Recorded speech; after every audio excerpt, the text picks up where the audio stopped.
कोई धनराशि 2 वर्ष के अंत में रुपये 2250 और 5 वर्ष के अंत में रुपये 2625 हो जाती है। यदि व्यक्ति को केवल साधारण ब्याज मिलता है तो ब्याज की दर कितनी है। अब इस क्वेश्चन को मैं यहाँ पर विदाउट फार्मूला ट्रिक बताने वाला हूँ ताकि फार्मूला का इस्तेमाल कम से कम हो। तो 2 वर्ष के अंत में यहाँ पर 2250 रुपये ये मिश्रधन दिया गया है। तो यहाँ तक तो हमको मालूम है कि यहाँ पर मूलधन भी इसमें शामिल है। लेकिन इसके बाद 5 वर्ष के अंत बाद जब राशि 2625 हो जाती है तो यह 3 साल का ब्याज होगा। तो 3 साल का ब्याज निकालेंगे। 3 साल का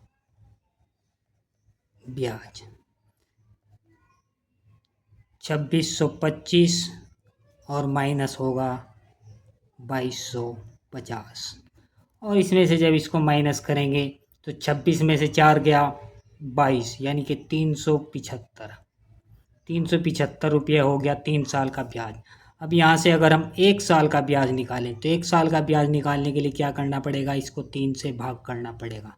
375/3 आएगा 125। 3 कम 3, 3 दूनी 6 और 3 पंजे 15, 125। अब ये 1 साल का ब्याज है। अगर हम यहाँ से 2 साल का ब्याज निकालें तो इसका डबल हो जाएगा। 125 गुणा 2 आ जाएगा 250 रुपया। तो 250 रुपया यानी कि 2 साल बाद हमको यह मिश्रधन दिया गया है और 2 साल का ब्याज है 250। तो इसमें से अगर हम 250 माइनस करें तो मूलधन हो गया हमारा यहाँ पर 2000। तो 1 साल का ब्याज है हमारा 125। अब हमको दर निकालनी है। दर ऐसे निकालेंगे, R बराबर 1 साल का ब्याज है ब्याज गुणा 100 और बटा मूलधन और समय 1 वर्ष। तो 2 जीरो से 2 जीरो।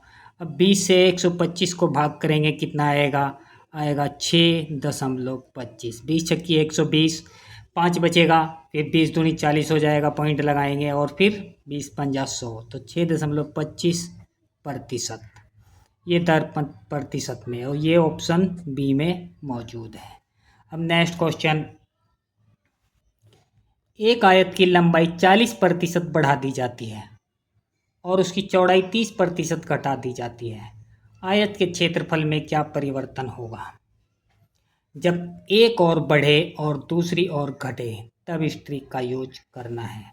और ट्रिक ये है, आयत के क्षेत्रफल में जो परिवर्तन होगा वो परिवर्तन ऐसे निकालेंगे, a minus B minus AB बटा 100 और ये पूरा होगा प्रतिशत में।